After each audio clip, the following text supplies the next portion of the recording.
اللہ رب العالمین پوری دنیا سے مقابلے اور جنگی ماحول میں مصروف رکھنے کے لیے اللہ کے رسول صلی اللہ علیہ وسلم کو نہیں بھیجا گیا تھا، بلکہ اس دین کی خاطر جتنے بھی ضروریات پیش آئیں گی ان تمام ضروریات سے گزارا گیا اللہ کے رسول صلی اللہ علیہ وسلم کو۔ لہٰذا ان جنگی حالات، یعنی یہ جو حالات پیش آئے، ان حالات میں مقابلہ کیسے کرنا ہے، آپ کی نیت کیا ہونی چاہیے، آپ کے ارادے کیا ہونے چاہیے، اور آپ کی فکر کیا ہونی چاہیے، یہ اصل ہمیں اس سے سیکھنا ہے۔ ہمیں اپنے یہی تو ہمیں سیکھنا ہے۔ آج کے دور میں ہمارے تمام لوگ، پتہ نہیں کیوں مجھے بار بار اسی بات پر آ کے بات رکتی ہے کہ آج ہمیں سب سے زیادہ جو چیز ہمارے ساتھی، نوجوان ساتھی کبھی بھی کہیں کسی میٹنگ کے لیے بیٹھیں، کیا کرنا چاہیے؟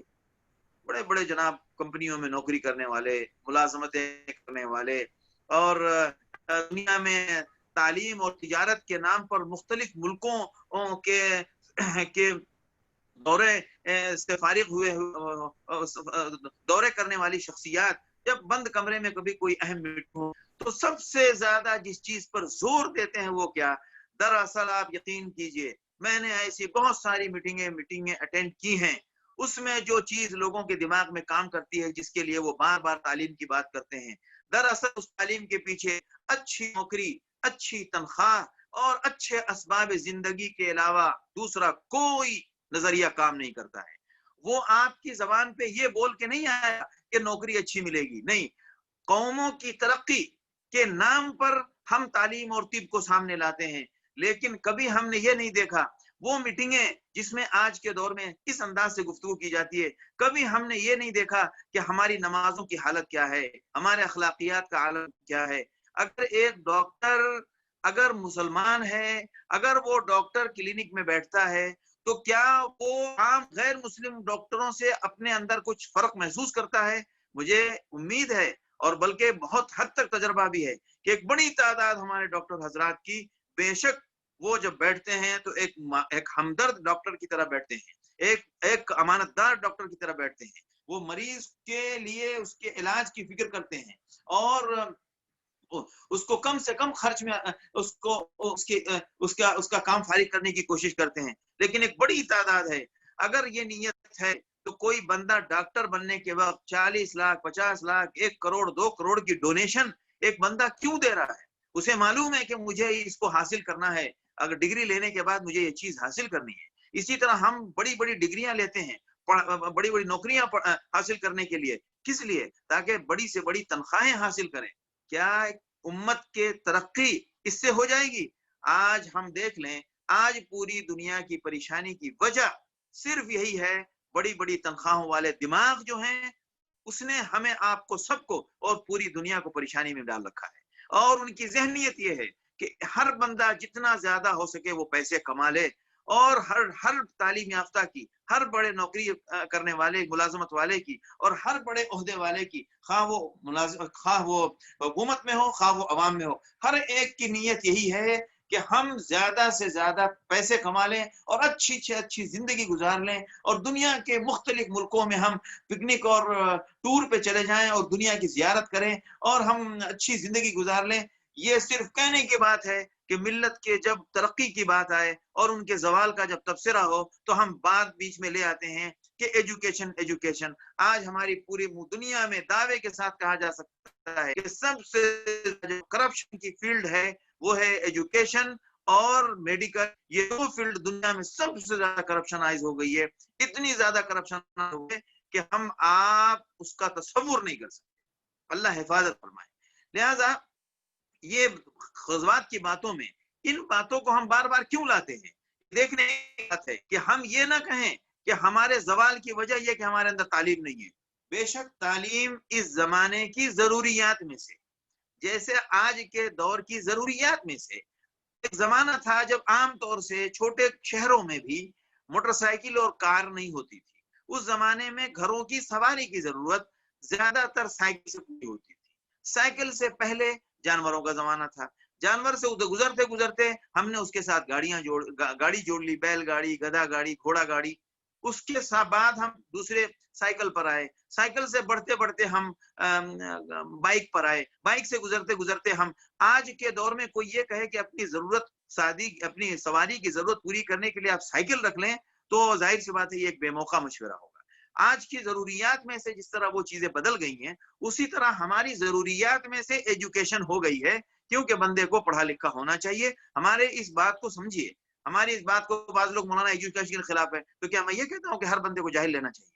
نہیں، ہمارے کہنے کا مقصد یہ ہے کہ ہماری جو زوال کی وجہ ہے، ہمارے جو ذلت کی جو اسباب ہیں، اور ہماری جو پریشانی ہے اور ہمارا جو عیب ہے، وہ یہ ہے کہ ہم صحیح طور پر مسلمان نہیں۔ اصل محنت اس کی ہے۔ غزوہ خندق میں تعلیم کیا دی جا رہی ہے؟ غزوہ خندق میں کیا پیغام ہے؟ ہر غزوے میں کیا پیغام ہے؟ 23 سال کی آپ صلی اللہ علیہ وسلم کی زندگی میں کیا پیغام ہے؟ یہی پیغام ہے کہ اپنے ایمان کو مضبوط کرو اور اللہ کے حضور جو تمہارے پاس ہے وہ پیش کرو۔ کروڑ پتی کو کروڑ کی سطح پہ پیش کرنا پڑے گا، لاکھ پتی کو لاکھ کی شکل میں پیش کرنا پڑے گا، ایک غریب کو اپنی صحیح جذبات کے ساتھ پیش آنا پڑے گا، پیسے والے کو پیسے کے ساتھ جذبات بھی سیدھے رکھنے پڑیں گے، نیت بھی ٹھیک رکھنی پڑے گی، اور جس کے پاس پیسہ نہیں ہے تو وہ کم سے کم اپنی نیت ٹھیک رکھے، کیونکہ میرے پاس صرف نیت ہی ہے، میرے پاس صرف میرا اپنا دل ہی ہے، میں اس کو صاف رکھ کے اپنے جسم کے ساتھ جو اللہ کے حضور پیش کرنا ہوگا، وہ میں جسمانی طور پر جو کچھ بھی مجھے محنت کرنی ہوگی وہ محنت پیش کرنے کے لیے میں حاضر ہوں۔ یہ اللہ اپنے بندوں سے دیکھنا چاہتا ہے۔ لہذا اللہ کے رسول صلی اللہ تعالی علیہ وسلم نے یہ غزوہ خندق ہے، ابھی حالات کیا ہیں؟ اتنے خطرناک حالات ہیں کہ ہم بڑی آسانی سے مدینے کے باہر قدم نہیں رکھ سکتے، اور اللہ کے رسول صلی اللہ علیہ وسلم کو ایک چٹان جو ٹوٹ نہیں رہی تھی، اس چٹان کے توڑتے ہوئے اللہ نے اس روئے زمین کے مدینہ حجاز کے 3 طرف کی دور دراز بڑے بڑے پرانی تاریخی علاقے، لہٰذا یمن کی بھی پرانی تاریخ ہے جہاں سے قوم سبا کی تاریخ جڑی ہوئی ہے، جہاں سے قوم ہود کی تاریخ جڑی ہوئی ہے، اور شام جو اپنے آپ میں بہت بڑی تاریخی تفصیل رکھتا ہے، حضرت ابراہیم علیہ السلام سے پہلے سے لے کر اور حضرت عیسیٰ علیہ السلام تک کی ایک لمبی تاریخ ہے، وہاں حکومتیں اور وہاں بڑے بڑے عروج و زوال کی داستان پیش آئی۔ اسی طرح کسرا فارس اپنے آپ میں ایک بہت بڑی، اس زمانے میں 2 بڑے طاقت کے تصورات تھے، فارس اور روم، لہذا اللہ کے رسول صلی اللہ علیہ وسلم کو وہ بڑی بڑی طاقتوں کی شکست دکھا دی گئی، اور ان علاقوں پر مسلمانوں کی فتح کی بشارت بتائی گئی۔ اور اپنی صورتحال، موجودہ صورتحال یہ ہے کہ کھانے کے لیے گھر میں، مسلمانوں کے گھروں میں کافی مقدار نہیں ہے جو لوگوں کے لیے کافی ہو سکے، لہذا جو حالات اب ہیں وہ نہیں رہتے ہیں، لیکن جن حالات سے ہم گزر رہے ہیں ان حالات میں ہمارا ایمان مضبوط ہونا چاہیے، ہماری نیت صاف ہونی چاہیے۔ اللہ بخل کو پسند نہیں کرتا، اسی طرح اللہ بزدلی کو بالکل پسند نہیں کرتا، اللہ خوف زدہ رہنے کی کیفیت کو پسند نہیں کرتا، اللہ احتیاط کو پسند کرتا ہے۔ مثال کے طور پر اگر باہر خطرہ ہے تو احتیاط یہ ہے کہ ہم باہر نہ جائیں، لیکن یہ کہ ہم ڈرے ہوئے رہیں، نہ بھائی مجھے ڈر لگتا ہے، اللہ خوف کی حالت کو پسند نہیں کرتا۔ لہٰذا پورے قرآن میں اللہ نے خشیت اللہ کے خوف و طمع، انما یخشی اللہ من عباد العلماء، خشیت اللہ کو پسند ہے لیکن صرف اللہ کی ذات کے ساتھ، دوسرے کسی چیز سے بھی ڈرنے کو اللہ نے پسند نہیں کیا، بلکہ اللہ نے خوف کو دور کیا ہے، اور خوف دور کرنے کی قرآن میں اور حدیث میں تعلیمات ہیں۔ لہٰذا اپنے حالات یہ ہوں، اور کل کیا ہوگا یہ اللہ کی مرضی ہے۔ لیکن اب آپ یہ بتائیں، جو لوگ غزوہ خندق اور غزوہ فتح مکہ کے بعد جو مسلمان ہوئے، انہوں نے وہ حالات نہیں دیکھے جو تنگ سے تنگ تر اور مشکل ترین احوال جو گزر چکے تھے۔ اسی لیے قرآن نے فرمایا ہے کہ جو لوگ سورہ حدید میں موجود ہے کہ جو لوگ فتح کے بعد قتل کریں گے یا اللہ کے نام پر خرچ کریں گے، ان کا مقام اور جو ان سے پہلے والوں نے خرچ کیا ہے، فتح مکہ سے پہلے اور بعد والوں کا ثواب اجر برابر نہیں ہے۔ اب اندازہ لگائیں، تو جو ان حالات سے گزر رہے ہیں، ان حالات سے گزرنا کوئی مایوسی اور کوئی محرومی کی بات نہیں ہے، بلکہ سخت ترین حالات سے گزرنے والے مسلمان خوش نصیب ہوتے ہیں۔ اب یہ الگ بات ہے کہ بعد والوں کو بھی اللہ محروم نہیں کرتا، اللہ ان کو دوسری شکل میں جس کو جو فضیلت دینے ہوگی اللہ عطا فرمائے گا. لیکن آج اگر مسلمان بہت سیاسی طور پر حکومتیں موجود ہیں ہماری، لیکن اس کے باوجود بہت سارے ہم بولنے سے مجبور ہیں، بہت کچھ کرنے سے مجبور ہیں، کرنا چاہتے ہیں، لیکن کرنے کے اسباب اور کرنے کی شکلیں بدلی ہوئی ہیں. ایسا ہوتا ہے، ایسا تاریخ میں ہوتا ہے. ایسا ضروری نہیں ہے کہ یہ ہمارے کرنے کی وجہ سے ہوا، نہیں، یہ اللہ کا نظام ہے. اللہ دونوں شکلیں لاتا ہے. اسی لیے اللہ نے اقتدار کا نظام اللہ نے اپنی طرف منظور فرمایا. قل اللہم مالک الملک تؤتی الملک من تشاء وتنزع الملک ممن تشاء. ہم جس کو چاہیں گے اس کو اقتدار دیں گے. یہ اقتدار کی الٹ پلٹ کیوں ہوتی ہے، الٹ پلٹ کیوں ہوتی ہے؟ اس لیے ہوتی ہے کہ کبھی اللہ ہمیں اقتدار دے کر آزماتا ہے اور کبھی اللہ ہم سے اقتدار لے کر آزماتا ہے.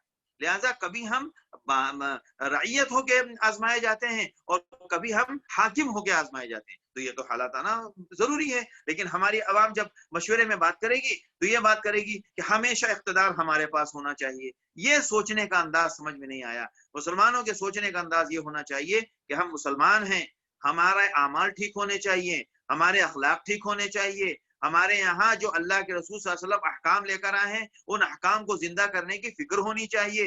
ہمارے یہاں اگر بے پردگی ہے تو اس بے پردگی کو دور کرنے کی محنتیں ہونی چاہیے. ہمارے یہاں اگر سود کے ساتھ لوگوں کے معاملہ کرنے کا رواج عام ہے تو اس کی اصلاح کی کوشش ہونی چاہیے. ہمارے یہاں اگر بد اخلاقی عام ہے تو اس بد اخلاقی کو مٹانے کے لیے امت میں رات دن کوششیں ہونی چاہیے. اسی طرح اگر ہم بہت ساری معاشرتی خرابیوں میں مبتلا ہیں تو ان خرابیوں کو دور کرنے کی مہم چلنی چاہیے. یہ اس کام میں ہم لگے رہیں. ہمارے اس کام میں لگنے کے بعد کیا دنیا کے حالات ویسے ہو جانا ضروری ہے؟ یہ ضروری نہیں، یہ اللہ کا کام. لہذا اگر یہ ضروری ہوتا تو ہر نبی جس قوم کے پاس بھیجا گیا ہے اس قوم کے تمام لوگ ایمان لے آتے، پھر نبی کو اللہ رخصت کرتا. ایسا نہیں ہے، بلکہ انبیاء کی اکثریت میں نتیجہ یہ ہے کہ ان میں سے اکثریت ایمان نہیں لائی. ولیکن اکثرهم لا یؤمنون. اکثر لوگ ایمان نہیں لائے. اکثر نبیوں کی جو امتیں ہیں ان میں سے اکثریت کا ریکارڈ یہی ہے. لہذا ہم ابھی کن حالات سے گزر رہے ہیں، ان حالات میں ہمارا ایمان ٹھیک ہو، ہمارے جذبات ٹھیک ہوں، ہماری بات ٹھیک ہو. میں اس کے اوپر بار بار بات کر رہا تھا. اس کے بعد جب وہ مرحلہ گزرا، وہ مرحلہ گزرنے کے بعد وہ چٹان ٹوٹ گئی اور وہ سلسلہ جاری رہا یہاں تک کہ وہ پروجیکٹ کمپلیٹ ہو گیا. خندق کھودے جانے کا کام پورا ہو گیا. ادھر خندق کھودے جانے کا کام پورا ہوا ہے اور ادھر وہ فوجیں پہنچ گئی. اللہ کا نظام دیکھیں کہ جیسے یہ خندق کی تکمیل ہو گئی، خندق کھود لی گئی اور ادھر سے وہ 10,000 کا لشکر الجیش العرمرم، یعنی ایک دم اچھلتا ہوا لشکر وہ پہنچ گیا. اب اس لشکر کے پہنچنے کے بعد ظاہر سی بات ہے وہ سب لوگوں نے اپنی اپنی جگہ طے کی. ایک قوم ایک یونٹ غزوہ احد کے قریب بیٹھا، ایک مجمع الاسیال جہاں پہ بیر روما تھا وہاں پہ ایک ٹھہرا. 3 جگہوں پر انہوں نے اپنا پڑاؤ ڈالا. وہ لشکر بیٹھا رہا وہاں. ادھر مدینے میں اللہ کے رسول صلی اللہ تعالی علیہ وسلم خندق کے اس پار قریب کے علاقوں میں آپ صلی اللہ علیہ وسلم نے صحابہ کو خندق کے کنارے کنارے متعین کر دیا، تعینات کر دیا. اور مسجد فتح جو ایک مسجد ہے خندق کے مدینے کے ایک محلے میں، جو آج بھی لوگ وہاں جا کر دیکھتے ہیں جبل سلا کے پاس، وہاں پر آپ صلی اللہ علیہ وسلم نے اپنی قیادت کا مرکز بنایا اور آپ صلی اللہ علیہ وسلم کے لیے وہ جگہ متعین کی گئی جہاں سے آپ قیادت فرما رہے تھے. اور تمام مکے میں مدینے کے اندر جو خواتین تھیں، جو بچے تھے اور جو لوگ تھے جو جنگ میں نہیں شریک ہو سکتے تھے، شرکت سے معذور تھے، ان تمام لوگوں کو گھروں سے نکال کے چھوٹے چھوٹے ٹیلوں اور پہاڑیوں پہ ان کو ان کی جگہ وہاں متعین کر دی گئی تھی کہ آپ لوگ گھروں سے نکل جائیں، تاکہ اگر وہ حملہ آور ہوں گے تو گھروں میں اکٹھا حملہ کریں گے تو ہمارے بچوں اور عورتوں کی جانیں محفوظ رہ جائیں. لہٰذا ان کی حفاظت کے لیے بندوبست یہ کیا گیا کہ ان کو پھیلا دیا گیا چھوٹی چھوٹی پہاڑیوں پر، اور ان کو وہاں گھروں سے نکال کے وہاں حفاظت کے لیے، وہاں پناہ گزی ہونے کے لیے کہہ دیا گیا. لہذا بچے، عورتیں اور جو بوڑھے تھے وہ سب ان جگہوں پر چلے گئے. اور مسلمان جو جنگجو مقاتل تھے 3,000 کی تعداد تھی، یہ سب اس کے کنارے پر، خندق کے کنارے پر تعینات تھے. دشمن کے مقابلے کے لیے. لہذا جب یہ لشکر ادھر سے پہنچا اور قریش فی اربعۃ آلاف حتی نظرت بمجتمع الاسیال من دوما بین الجرف وضعابہ، وہ سب جگہوں کے نام ہیں، اور غطفان بھی آ گیا. تو ولما رأى المؤمنون الاحزاب، اتنے بڑے لشکر کو دیکھ کر جب مسلمانوں نے دیکھا، جنہوں نے کہا هذا ما وعدنا اللہ ورسولہ، یہ تو اللہ کے رسول کا ہم سے وعدہ تھا کہ دین کے نام پر بڑے امتحانات ہوں گے اور بہت تم کو باطل قوم سے اور دشمنوں سے ٹکرانا پڑے گا، لہٰذا یہ موقع آ گیا. وصدق اللہ ورسولہ، اور بے شک اللہ اور اللہ کے رسول کا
مائک انمیوٹ کیجئے مولانا آپ.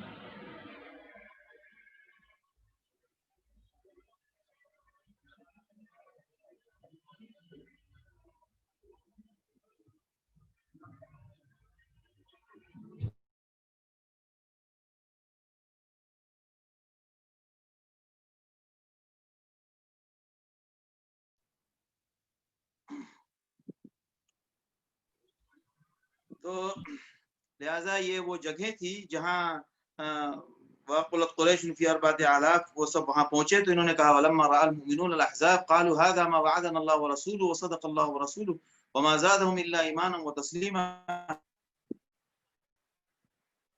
اور منافقین نے جب دیکھا تو انہوں نے کہا اذ یقول المنافقون والذین فی قلوبهم مرض ما وعدنا الله ورسوله الا غرورا.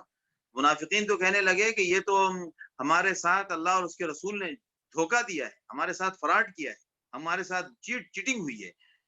جب انہوں نے دیکھا کہ اتنا بڑا لشکر اور مسلمانوں کو تانا دیتے تھے، اب یہ لشکر وہاں پہنچا. اب جب وہاں سے کافروں کفار کا ادھر عورتیں سب اور بچوں کو محفوظ مکانوں پر ان کو پناہ دے دی گئی، یعنی ان کو پناہ گزی کر دیا گیا، یعنی تاکہ وہ محفوظ ہو جائیں.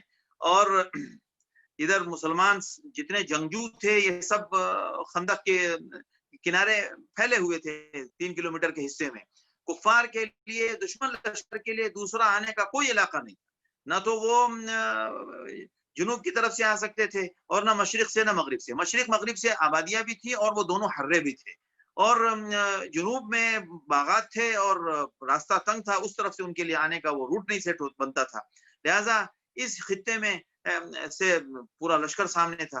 جب یہ انہوں نے دیکھا کہ اتنا بڑا لشکر، تو مسلمان اہل ایمان نے یہ کہا، اور اس لشکر کا عالم ایسا تھا کہ قرآن نے ذکر کیا ہے باضابطہ، یا ایھا الذین آمنوا اذکروا نعمت اللہ علیکم اذ جاءتکم جنود نعمت اللہ علیکم اذ جاءتکم جنود فارسلنا علیہم ریحا وجنودا لم تروها، کہ ایک ایسا لشکر آیا جو ہم نے ان کے اوپر ایسی ہوا بھیجی، وارسلنا علیہم ریحا وجنودا لم تروها وکان اللہ بما تعملون بصیرا، اور بے شک اللہ تعالیٰ جو کچھ بھی تم کر رہے تھے اللہ سب دیکھ رہا تھا. یہ جو آیتیں ہوتی ہیں نا قرآن میں، آیتوں کے اخیر میں جس پہ جملہ ختم ہوتا ہے اس پہ بہت غور کرنا چاہیے. لہذا آپ کر کیا رہے ہیں، قرآن یہ کہہ رہے ہیں یہاں پر کہ اس نازک گھڑی پہ آپ کیا کر رہے تھے اللہ وہ دیکھ رہا ہے. وَكَانَ اللَّهُ بِمَا تَعْمَلُونَ بَصِيرًا إِذْ جَاءُوكُم مِّن فَوْقِكُمْ وَمِنْ أَسْفَلَ مِنْكُمْ وَإِذْ زَاغَتِ الْأَبْصَارُ وَبَلَغَتِ الْقُلُوبُ الْحَنَاجِرَ وَتَظُنُّونَ بِاللَّهِ الظُّنُونَ. کہ جب یہ چاروں طرف سے آئے اور اس عالم یہ انداز تھا، لشکر اس انداز سے پہنچا تھا کہ ہر طرف سے خطرہ منڈلا رہا تھا، دائیں سے بائیں سے اوپر سے نیچے سے، جاؤکم من فوقکم من اسفل منکم وازاغت الابصار، اور آنکھیں چوندیا گئی، وبلغت القلوب الحناجر، اور کلیجے منہ کو آ گئے، گھبراہٹ میں انسان کا دل اتنی تیز دھڑکتا ہے کہ ایسا لگتا ہے کہ حلق خشک ہو گیا اور کلیجہ بند اور حلق بند ہو گیا۔ لہذا یہ صورتحال، وبلغت القلوب الحناجر وتظنون باللہ الظنونا، اور تم لوگ اللہ کے بارے میں طرح طرح کا گمان کرنے لگے تھے، یعنی اب دل جیسے دل میں نازک گھڑیوں میں جو خیالات آتے ہیں وہ خیالات امڑنے لگے۔ لہذا قرآن خود اس منظر کو پیش کر رہا ہے، ہنالک ابتلی المؤمنون، یہاں پہ مسلمانوں کو آزمایا گیا، وزلزلوا زلزالا شدیدا، اور پورے طور پر ہم نے بہت سختی سے مسلمانوں کو جھنجھوڑا، یعنی جھنجھوڑنے کا مطلب مکے کے مدینے کے معاشی حالات ٹھیک نہیں، اور نفری ہمارے پاس کافی نہیں، اور دشمن مضبوط بھی ہے، اور ایک نہیں پورے قبائل جمع ہو کر آ گئے ہیں، تعداد بھی بہت زیادہ ہے، اور ہماری ان کے ساتھ مقابلے کا اوسط درست نہیں ٹھہرتا۔ ایسے حالات میں اب وزلزلوا زلزالا شدیدا، اب وہاں پر قرآن نے وہ سارا منظر کیا ہے، یقول المنافقون، منافق کیسے کیسے جان چھڑا رہے ہیں، کوئی آ رہا ہے وہ کہہ رہا ہے کہ یا رسول اللہ ہم جو ہے ذرا آبادی کے باہر ہیں اور ہمارا گھر جو ہے وہ ذرا سیف نہیں ہے، لہٰذا ہمیں جانے دیں، ان بیوتنا عورہ وما ہی بعورہ ان یریدون الا فرارا، دراصل وہ جان چھڑانا چاہتے ہیں، وہ میدان چھوڑ کے بھاگنے کا ارادہ ہے ان کا، اس لیے وہ یہاں سے بھاگنا چاہ رہے ہیں، ورنہ ان کے گھر ور میں کوئی خطرے کی بات نہیں ہے۔ اسی طرح قرآن قد يعلم الله المعوقين منكم والقائلين لاخوانهم هلم الينا، تو وہ سارا منظر قرآن نے کھینچا ہے جو اس وقت غزوہ خندق میں بنا ہوا تھا۔ تو اب یہ صورتحال جب یہ لشکر وہاں پہنچا، اہل مدینہ خندق کے کنارے پھیلے ہوئے ہیں، اور وہ لشکر بھی اپنا جب وہ آئے تو انہوں نے آنے کے بعد کوشش کی کہ ذرا سا چڑھائی کے لیے قدم آگے بڑھایا جائے۔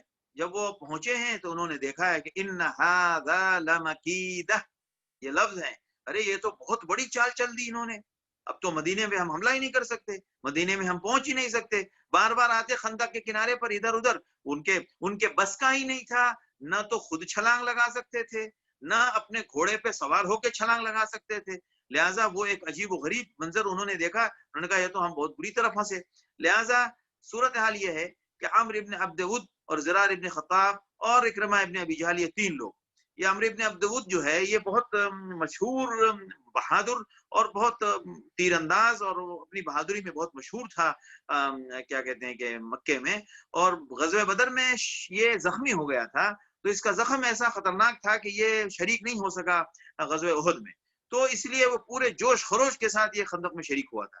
تو یہ آیا جناب، اور ان تینوں نے گھوڑے پر سوار تھے، یہ ان تینوں نے ایک گشت لگایا کے آس پاس، یہ چھلانگ تو لگا نہیں سکتے کیونکہ اپنا گھوڑا تو اتنا دور چھلانگ لگا نہیں پائے گا، تو ہم اس پار پہنچے کیسے؟ تو اس سراغ میں وہ گشت کر رہے تھے کہ ان کو ایک جگہ نظر آئی کہ یہاں پہ خندق کی چوڑائی کم ہے، لہٰذا وہ خندق کی چوڑائی جہاں ان کو کم نظر آئی تو وہاں انہوں نے کوشش کیا اور وہ وہاں پہ سے خندق کو چھلانگ گئے، یہ تین لوگ تھے۔ اس بیچ میں چونکہ ہمارے طرف سے گشتی دستے بھی مستقل حرکت میں تھے، لہذا اس میں حضرت علی رضی اللہ تعالیٰ عنہ اور چند صحابہ تھے، فوراً پہنچے وہاں پر پہنچنے کے بعد بولا آ جاؤ سامنے، اب مقابلہ ہوگا۔ اب وہ تین ہی تو لوگ تھے، وہ لوگ ظاہر سی بات ہے وہاں پر پورے لشکر بھی اہل ایمان کا لشکر وہاں پر نہیں تھا، جو گشتی دستہ تھا وہی گشتی کر رہا تھا۔ اللہ حضرت علی رضی اللہ تعالیٰ نے فرمایا کہ میں تمہاری یہ خصلت ہے کہ تمہیں جب کوئی چیز کی کوئی آفر کی جاتی ہے تو تم اس کو پسند کرتے ہو، لہٰذا میری طرف سے تم کو ایک آفر ہے کہ اللہ اور اللہ کے رسول اور آخرت کے دین پر ایمان لے آؤ۔ تو اس نے فوراً کہا کہ مجھے اس کی کوئی ضرورت نہیں ہے، مجھے تو اس نے کہا جب ضرورت نہیں ہے تو پھر آ جاؤ، دو ہاتھ ہو جائے۔ تو اس نے کہا لیکن مجھے تمہارے ساتھ انٹرسٹ نہیں ہے، یعنی تھوڑا سا توہین آمیز انداز میں کہتا ہے کہ مجھے تیرے ساتھ کوئی انٹرسٹ نہیں ہے، حضرت علی کو کہہ رہا ہے عمرو ابن عبد ود۔ تو حضرت علی نے کہا کہ نہیں آؤ، مجبور کیا اس کو، لہٰذا بات شروع ہو گئی، اور جب وہ دونوں طرف سے وار شروع ہوا تو اس وار میں حضرت علی نے اس کو قتل کر دیا۔ اب جیسے ہی عمرو ابن عبد ود مارا گیا ہے، فوراً یہ دونوں زرار ابن خطاب اور اکرمہ ابن ابی جہل، یہ دونوں اپنے گھوڑے کو انہوں نے مہمیز لگائی اور خندق کو چھلانگتے ہوئے بھاگ گئے. انہوں نے کہا بھاگو وہاں سے، انہوں نے جان چھڑا کے یہ بھاگ گئے. اور اب ابن ود مارا گیا، اس کی لاش وہیں پڑی رہی. بعد میں کفار کی طرف سے 10,000 درہم انہوں نے بھیجا کہ ہماری لاش ہمارے حوالے کرو. اللہ کے رسول صلی اللہ علیہ وسلم کے پاس پیغام گیا اللہ کے رسول اس لاش کے لیے 10,000 وہ پے کر رہے ہیں، اپنی لاش کی قیمت پے کر رہے ہیں کہ 10,000 درہم دو، ہماری لاش ہم کو واپس کرو. اللہ کے رسول صلی اللہ علیہ وسلم فرمایا کہ تمہارا مال بھی خبیث ہے اور تمہاری باڈی بھی خبیث ہے، تم اپنی باڈی بھی لے جاؤ اور اپنا مال بھی تمہارے پاس رکھو. لا الہ الا اللہ وحدہ لا شریک لہ. لذا یہ صورتحال رہی. اب یہی ایک چھوٹی سی مٹ بھیڑ ہوئی ہے. اس کے بعد اب یہ پریشان ہے کہ آخر ہم 10,000 کا لشکر لے کر آئے ہیں، ہم کیا کریں؟ تو یہ اپنی طرف سے ہر طرف سے کوشش کر رہے ہیں. ایک دن لشکر کی ایک بڑی تعداد آئی خندق کے سامنے اور وہاں سے انہوں نے تیر اندازی کی اور دونوں طرف سے تیر بازی ہوئی اور اس تیر اندازی میں کچھ لوگ زخمی ہوئے. اس جنگ میں مسلمانوں کی طرف سے 6 اور کافر کی طرف سے 10 لوگ مارے گئے. مسلمانوں کے 6 صحابہ شہید ہوئے اور ان کے 10، اور تلوار سے مرنے والوں کی تعداد 1 یا 2 ہے. بس اس جنگ میں شہید ہونے والے یا ان کی طرف سے مارے جانے والے لوگوں کی تعداد مکمل اتنی ہی ہے. اب اس تیر اندازی میں حضرت سعد ابن معاذ رضی اللہ تعالیٰ عنہ کے کندھے پر بھی زخم لگا تھا، جس سے ان کی ایک رگ کٹ گئی تھی اور بہت گہرا زخم تھا جو ان کی شہادت کا سبب بنا. لہذا جو تیر اندازی ہوتی رہی، وہ دن بھر جو تیر اندازی ہوتی رہی، اس دن بھر کی تیر اندازی میں صحابہ پورے طور پر متوجہ تھے جنگ کی طرف. لہذا وہی وہ دن ہے جس دن اللہ کے رسول صلی اللہ علیہ وسلم، بعض روایتوں میں ذکر ہے کہ ظہر عصر مغرب عشاء 4 نمازیں، اور بعض روایتوں میں ذکر ہے کہ مغرب عصر اور مغرب دونوں رہ گئی تھی. تو جب چونکہ مکمل ان کی طرف متوجہ رہنا تھا اور معاملہ بہت نازک تھا، لہذا مغرب کے وقت صحابی نے کہا اللہ کے رسول نماز تو مغرب کا وقت تو آ گیا ہے اور میں نے نماز نہیں پڑھی. تو آپ صلی اللہ علیہ وسلم نے بھی فرمایا کہ میں نے بھی نہیں پڑھی ہے. اور پھر آپ صلی اللہ علیہ وسلم نے مغرب کے بعد عصر پڑھی اور عصر کے بعد آپ یعنی سورج غروب ہونے کے بعد آپ صلی اللہ علیہ وسلم نے عصر پڑھی پہلے، اس کے بعد مغرب پڑھی. اور بعض روایتوں میں 4 نمازوں کا ذکر ہے کہ 4 نمازیں ساتھ میں پڑھی گئی. وہ الگ الگ روایتیں ہیں، واللہ عالم بالصواب. لیکن بہرحال نماز چھوٹی اپنے وقت کے بعد ادا ہوئی. اسی موقع پر آپ صلی اللہ علیہ وسلم نے ان کو بددعا دی اور آپ صلی اللہ علیہ وسلم کو یہ بات بہت ناگوار گزری اور آپ نے بددعا دی اللہ علیہم بیوتہم وقبورہم، اللہ ان کے گھروں کو اور اللہ ان کے قبروں کو آگ سے بھر دے، جس طرح کہ انہوں نے ہمیں مغرب کی عصر کی نماز سے غافل کر دیا یہاں تک کہ سورج غروب ہو گیا. شغلون عن الصلاة الوسطى حتى غابت الشمس، یعنی وہ ظاہر سی بات ہے جنگ کی صورتحال تھی، اس میں متوجہ ہونا اور اس طرف وہ انتہائی درجے کا عذر تھا. لہذا یہ ایک واقعہ پیش آیا. اس کے بعد معاملہ ٹھنڈا پڑ گیا اور یہ محاصرہ بعض روایتوں کے مطابق تقریباً 1 مہینہ رہا، 20-25 دن سے زائد. بعض حضرات 20 دن کہتے ہیں، بعض حضرات 1 مہینہ کہتے ہیں، لیکن 20 سے 1 مہینے تک، اکثر لوگوں نے 1 مہینہ لکھا ہے کہ یہ محاصرہ ایک گھیرا بندی 1 مہینے تک جاری رہی. وہ پریشان تھے کہ ہم اتنا بڑا لشکر لے کر آئے ہیں تو اس واپس کیسے چلے جائیں اور ہم کچھ کرنے کی پر کر بھی نہیں پا رہے ہیں. لہذا جب کچھ مدت گزری ہے، 2 ہفتہ گزر گیا کم و بیش، واللہ عالم اس کی تعین نہیں کی جا سکتی. جب انہوں نے دیکھا کہ ہم بے بس ہیں تو حیی ابن اخطب نے ایک اس کے دماغ میں بات آئی. اس نے سوچا کہ اب ایک کام یہ کرتے ہیں کہ ان کے مدینے کے اندر ہم کوئی ایسا کام کر سکیں کہ جس سے مدینے کے اندر سے ان کے خلاف کوئی سازش چلنی چاہیے. بنو قریظہ ایک آخری قبیلہ ہے یہود کا جو مدینے میں اس وقت تک موجود تھا، اور انہوں نے آپ صلی اللہ علیہ وسلم کے ساتھ جو معاہدہ تھا اس معاہدے پر یہ قائم تھے. حیی ابن اخطب نے سوچا کہ ایک شکل یہ بنتی ہے کہ میں جا کے بنو قریظہ کو کسی طرح مجبور کروں اور اس کو آپ صلی اللہ علیہ وسلم کا مخالف بنا دوں اور ان کو ان کے خلاف استعمال کروں.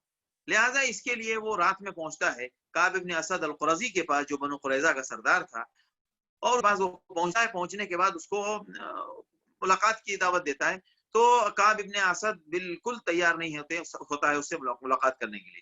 بار بار کہتا ہے کہ بھائی میں کھولو کھولو، مختلف باتیں ہوتی ہیں، بہت سارے تفصیلات ہیں اس میں. بڑی مجبوری کے بعد اس نے کھولا اور بہت تانے دیے اور بہت اس کو غیرت دلائی تو اس نے کھولا. کھولنے کے بعد اس نے کہا کہ دیکھو بھائی، دیکھو بہت اچھا موقع ہے، پورے عرب کے قبائل کو میں لے آیا ہوں، قریش فنا مجتمع الاسیال پر ہے، اور احد کے دامن میں بنو غطفان کے دونوں قبیلے آ کے ٹھہرے ہوئے ہیں، لہذا پورے عرب کو میں اٹھا لے آیا ہوں بعز الدہر. سمجھو اب عزت کمانے کا اور غلبہ پانے کا بہترین موقع ہے، لہذا تم ہمارا ساتھ دے دو. یہ بندہ بالکل تیار نہیں ہو رہا تھا کہ نہیں، میں ساتھ نہیں دوں گا، اور میں اللہ کے رسول محمد سے مجھے آج تک کوئی دھوکہ نہیں ہوا ہے، جو کچھ بھی میں نے دیکھا ہے اس کی سچائی اور اس کی وفاداری دیکھی ہے. ما رأیت منہ الا صدقا ووفاء، لہذا میں اس معاہدے کو نہیں توڑ سکتا.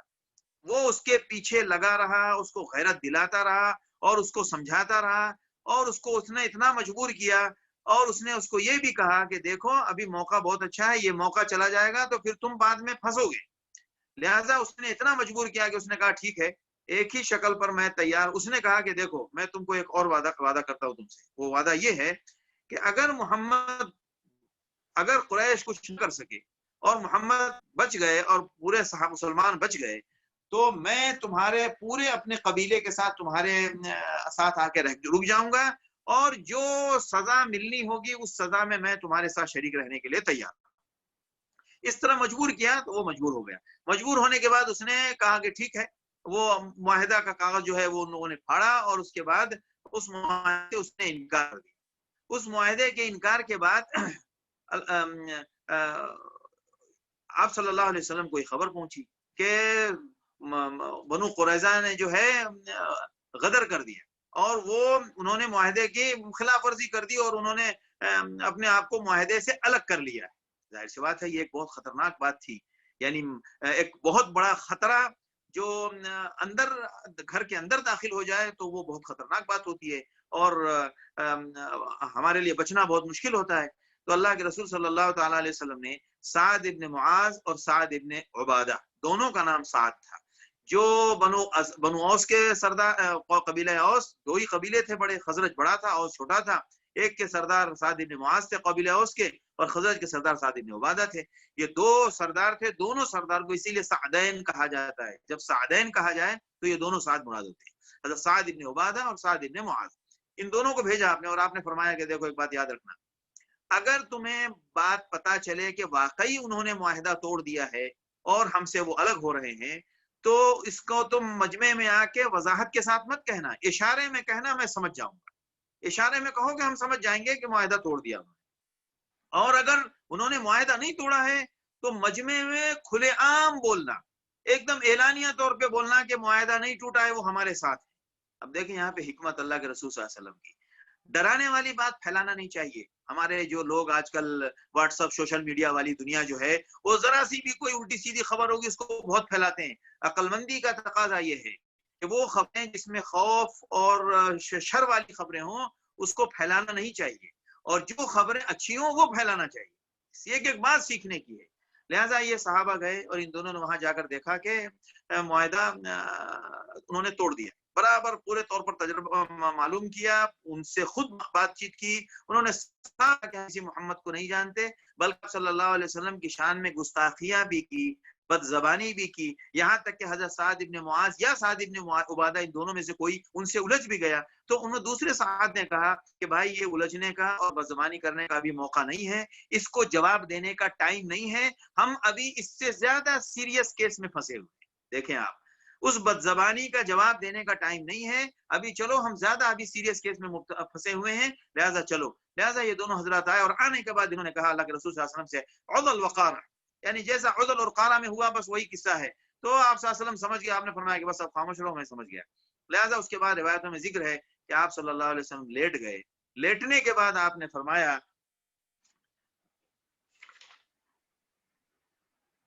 وہ میں آپ کو وہ الفاظ سناؤں. ہاں، لیٹنے کے بعد آپ صلی اللہ علیہ وسلم نے فرمایا اللہ اکبر ابشروا یا معشر المسلمین بفتح اللہ ونصرہ.